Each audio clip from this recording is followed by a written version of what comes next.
Good morning plus one class. हम आपका chapter 7 equilibrium study कर रहे हैं। लास्ट लेक्चर में हमने 2 एसिड बेस कंसेप्ट पढ़े थे। Third acid base concept which is Lewis concept, उसको आज हम स्टडी करेंगे। Lewis concept of acids and bases. According to Lewis concept, acid is a substance which can accept a pair of electron, while base is a substance which can donate a pair of electron. Pair of electron मतलब 2 electron को जो accept कर सकता है, that is a acid. और जो जिसके पास extra electron है, डोनेट वही करेगा जिसके पास एक्स्ट्रा इलेक्ट्रॉन है। तो जो इलेक्ट्रॉन पेयर को डोनेट कर सकते हैं वो होते हैं बेसिस। फॉर एग्जाम्पल, जैसे लुईस एसिड के एग्जांपल है हमारे पास BF3, AlCl3, FeCl3। किस तरह से? फॉर एग्जांपल जैसे BF3 है, बोरोन इसका सेंट्रल एटम है BF3 का। सराउंडिंग में इसके 3 फ्लोरीन जुड़े हुए हैं। जो बोरोन है, बोरोन की जो वैलेंसी होती है वो होती है 3। क्यों? एटॉमिक नंबर 5 है, फर्स्ट शेल में 2, सेकंड शेल में 3, यानी इसकी वैलेंसी है 3। और 3 ही इसके सराउंडिंग में फ्लोरीन जुड़े हैं, यानी कि एक बोरोन के सराउंडिंग में टोटल इलेक्ट्रॉन हो गए 6।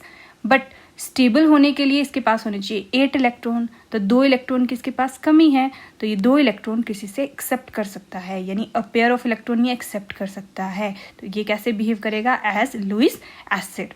सेम वैसे ही AlCl3 और FeCl3 के केस में भी होता है। इसके अलावा cations Ag positive, Cu positive, Fe3 positive cations तब बनेंगे जब उनके पास इलेक्ट्रॉन की कमी है। तो ये क्या है? इलेक्ट्रॉन पेयर को एक्सेप्ट कर सकते हैं। उसके अलावा कुछ एक एलिमेंट जिनका जो सेंट्रल एटम है उसके पास वैकेंट d ऑर्बिटल्स होते हैं, जैसे SiF4, PCl5, ये भी एज लुईस एसिड बिहेव कर सकते हैं। इसके अलावा मॉलिक्यूल जो कि मल्टीपल बॉन्ड कंटेन करते हैं, मल्टीपल बॉन्ड मतलब डबल बॉन्ड या ट्रिपल बॉन्ड कंटेन करते हैं, वो भी बिहेव करते हैं as Lewis acids. Then types of Lewis bases. Neutral molecule जैसे NH3, RNH2, इसमें जो नाइट्रोजन है, नाइट्रोजन का एटॉमिक नंबर 7 होता है, वैलेंसी होती है 5। 3 तो इसके साथ हाइड्रोजन जुड़े हैं, 2 इलेक्ट्रॉन फ्री हो गए। फ्री इलेक्ट्रॉन है, दैट मीन्स ये उन फ्री इलेक्ट्रॉन को डोनेट कर सकता है, तो ये बिहेव करेगा एज लुईस बेस। इसके अलावा जो नेगेटिव आयंस हैं, F negative, Cl negative, Br negative, ये भी एक्स्ट्रा इलेक्ट्रॉन कंटेन करते हैं, तो ये भी अपने इलेक्ट्रॉन्स को डोनेट कर सकते हैं और बिहेव करते हैं as Lewis bases. Now the limitations of Lewis concept. It failed to explain the acidic character of some common acid like HCl, HNO3, H2SO4. पहले और दूसरे कंसेप्ट रिलेटेड थे, जो हाइड्रोजन डोनेट करते थे वो होते थे हमारे एसिड्स। बट लुईस कंसेप्ट में बोला कि जो इलेक्ट्रॉन पेयर एक्सेप्ट करता है वो एसिड होता है। तो HCl, HNO3 ये इनके केस में क्या है, ये H पॉजिटिव डोनेट करते हैं तब ये एसिडिक होते हैं, जबकि इनके जो एसिडिक करेक्टर है उसको लुईस कंसेप्ट एक्सप्लेन नहीं करता है। The relative strength of acid and base can not be compared according to Lewis concept. Relative strength का मतलब कौन स्ट्रोंगर एसिड है, कौन स्ट्रोंगर बेस है, इस चीज़ को लुईस कंसेप्ट कंपेयर नहीं करता है। Next is ionization of water, which is also known as ionic product of water. The reaction in water molecule produce ion is called self ionization of water. यानी water क्या करता है, वो खुद से break down कर जाता है to form H positive and OH negative ion. The self ionization of water occur to a very small extent. In pure water at 25 degrees Celsius, the concentration of hydrogen ion is 1 into 10 raised to power minus 7, और OH negative भी कितने होते हैं इसमें? 1 into 10 raised to power minus 7 molar, because the number of H positive ion and OH negative ion are equal in pure water. जब neutral water होता है उसमें 1 into 10 raised to power minus 7 इतने H पॉजिटिव प्रेजेंट होते हैं और इतने ही present होते हैं OH negative ions.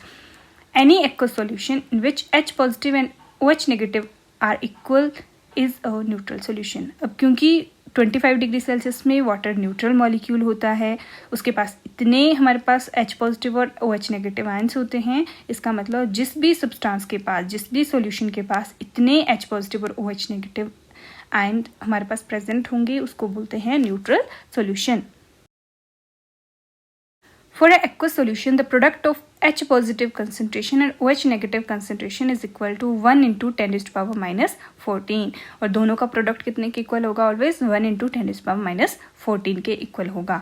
The product of concentration of hydrogen ion and the hydroxide ion in water is called ionic product constant of water. इसको हम Kw से रिप्रेजेंट करते हैं, जो इन दोनों का प्रोडक्ट होता है, और Kw की वैल्यू कितनी होती है? 1 into 10 raised to power minus 14। अब अगर H पॉजिटिव आयन ज़्यादा हैं तो एसिडिक सॉल्यूशन होगा और OH नेगेटिव आयन ज़्यादा हैं तो वो हमारा होगा बेसिक सॉल्यूशन।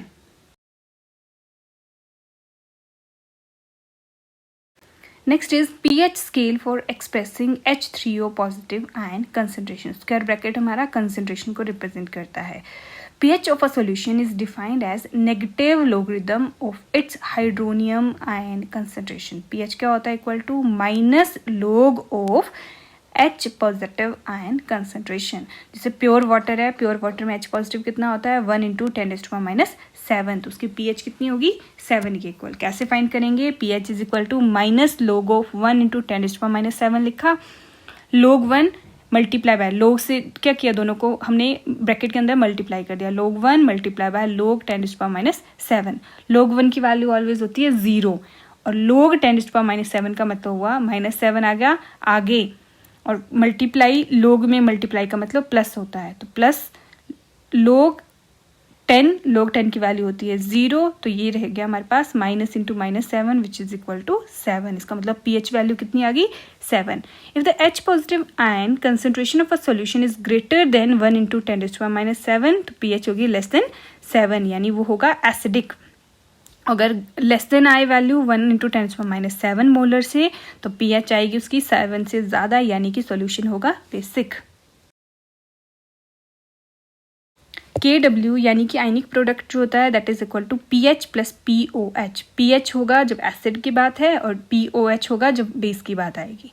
और KW की ऑलवेज वैल्यू कितनी होती है? 14। तो जब भी हमें pH गिवन है हम POH फाइंड कर सकते हैं, POH गिवन है तो हम pH की वैल्यू फाइंड कर सकते हैं, क्योंकि दोनों का सम ऑलवेज कितना होता है? Equal to 14। फॉर एग्जाम्पल अगर हमें क्वेश्चन दिया है calculate the pH of 0.01 molar HCl, हमें फाइंड करनी है इसकी pH। pH होती है equal to pH is equal to minus log of hydrogen ion concentration. अब कंसेंट्रेशन हमें देखी रखी है 0.001, तो minus log of 0.001 concentration given है, माइनस log ऑफ 001 को हम लिख सकते हैं 1 इंटू 10⁻⁻3, तो ये आ गया minus log of 1 multiply by log of 10⁻⁻3।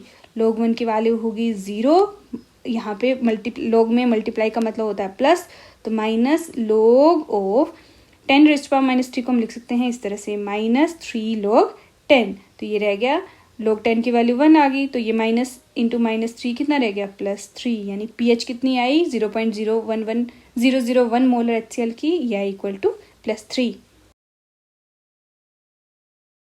वैसे ही नेक्स्ट है calculate the pH of 0.01 molar NaOH। NaOH हमारा बेस होता है, हमें फाइंड करनी है इसकी pH, पर क्योंकि ये बेस है तो पहले हम इसकी फाइंड करेंगे POH। POH किसके इक्वल होगी? Minus log of OH negative ion concentration which is equal to minus log of, हमें कंसेंट्रेशन देके रखी है 0.01 मोलर, तो ये आ गया माइनस log ऑफ 1 इंटू 10⁻⁻2, यानी कि माइनस log ऑफ 1 और ये आ गया प्लस log ऑफ 10⁻⁻2।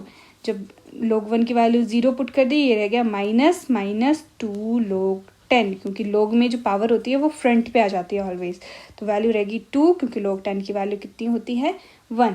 तो इस तरह से हमने फाइंड की POH, पर हमें pH निकालनी है, तो दोनों का सम ऑलवेज किसके इक्वल होता है?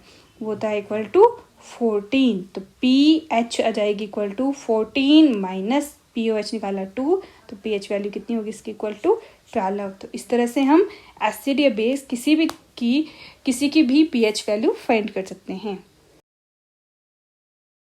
जो लास्ट टॉपिक इस चैप्टर का है वो है एसिड बेस न्यूट्रलाइजेशन, जिसको कि हम फॉर्मेशन ऑफ सॉल्ट भी बोलते हैं। प्रीवियस क्लासेस में भी आपने पढ़ा है when acid react with base to form neutral substances. Neutral substances जैसे सॉल्ट्स हमारे क्या होते हैं? न्यूट्रल सब्सटेंसेस होते हैं।